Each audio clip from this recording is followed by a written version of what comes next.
consequences for Israel or Iran for breaking? They didn't do anything. No, they didn't do anything. They would have if I put out a statement on truth, and they didn't do anything. Sir, how are you confident that this might not happen again? Say in a couple weeks that... Tired of it. I think they don't want it to happen again. And Iran's not going to have a nuclear weapon, by the way. I think it's the last thing on their mind right now. Mr. President, did Iran make any commitments yesterday about uranium enrichment?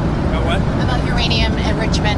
They're not going to have enrichment, and they're not going to have a nuclear weapon, and they know that. They're going to get on to being a great trading nation. You know, they're very good traders. And they're going to be a great trading nation, and they have a lot of oil.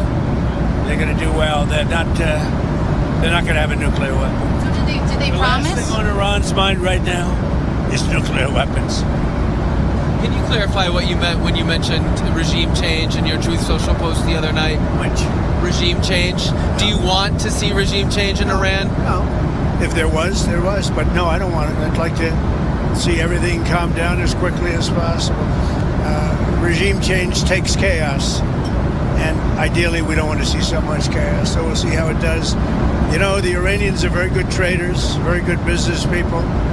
And they got a lot of oil. They should be fine. They should be able to rebuild and do a good job.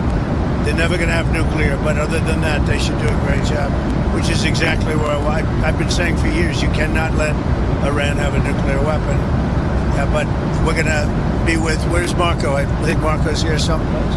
You know, our great Secretary of State. But we cannot let them have a nuclear weapon. They won't have a nuclear weapon.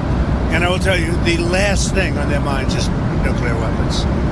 They don't even want to think about nuclear. And our B-2 pilots made this all possible. They had a magnificent hit in the dark of night with no moon, no light, no nothing.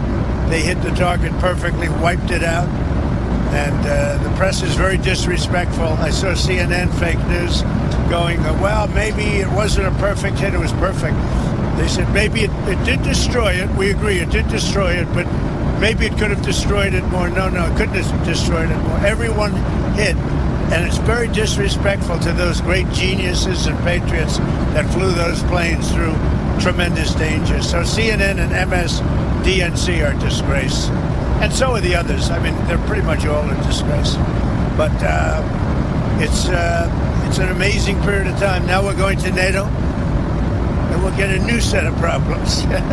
We'll solve a new set of problems. Do you think you'll meet with Zelensky when you're there? Yeah, probably. I'll see him. Yeah. What would you say to him? Say, how you doing? He's in a tough situation. Should